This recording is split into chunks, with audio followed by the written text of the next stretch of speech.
आइए आज हम टॉप 15 प्रश्नों का अध्ययन करेंगे जो टीजीटी और पीजीटी के लिए बहुत ही महत्वपूर्ण हैं। पहला प्रश्न है, पुंडरीक कहते हैं, किसे कहते हैं पुंडरीक? सफेद कमल को। जो सफेद कमल होता है उसे पुंडरीक कहते हैं। कोकनद कहते हैं, किसे कहते हैं कोकनद? कोकनद कहते हैं लाल कमल को। इंदिवर कहते हैं नील कमल को। इंदिवर किसे कहते हैं? नील कमल को।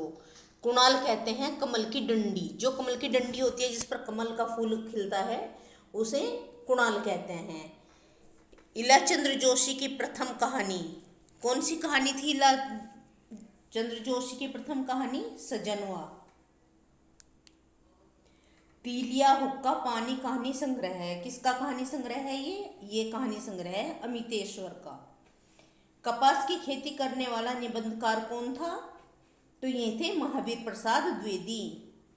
अपभ्रंश का व्याकरण, नंबर प्रश्न 8 देखिए। अपभ्रंश का व्याकरण कौन सा था? अपभ्रंश का व्याकरण शब्दानुशासन, जो हेमचंद्र का लिखा हुआ है। कुएणी, कुएणी किसे कहते हैं? जिस मछली रखने का पात्र, जिस पात्र में मछली रखी जाती है उसे कुएणी कहते हैं। अंदील, अंदील कहते हैं दाग कर छोड़ा गया सांड। अब तो बहुत सारे बछड़े सांड, बहुत सारे बछड़ों को छोड़ दिया जाता है और वे सांड बन जाते हैं, लेकिन पहले एक आध सांड होता था और उसे दाग कर छोड़ा जाता था कि इसे कोई पकड़ेगा नहीं।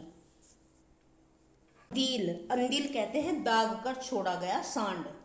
अब तो बहुत सारे बछड़े छोड़ दिए जाते हैं और वे सांड बन जाते हैं, लेकिन पहले गांव में एक ही सांड होता था और उसे दाग कर छोड़ा जाता था कि कोई इसे बैल बनाने के लिए पकड़ेगा नहीं। वडिश, वडिश कहते हैं मछली पकड़ने के कांटे को। जिस कांटे से मछली पकड़ी जाती है उसे कहते हैं वडिश। गाही, गाही कहते हैं 5 की संख्या को। जैसे 1 2 3 4 5 होती है ना, तो ये 5 की संख्या को गाही बोला जाता है। आर्य दर्पण प्रकाशित होता था, कहाँ से होता था आर्य दर्पण प्रकाशित? तो ये होता था शाहजहांपुर से। मीठो पानी खारो पानी किसकी रचना है? ये जया जादवानी की रचना है।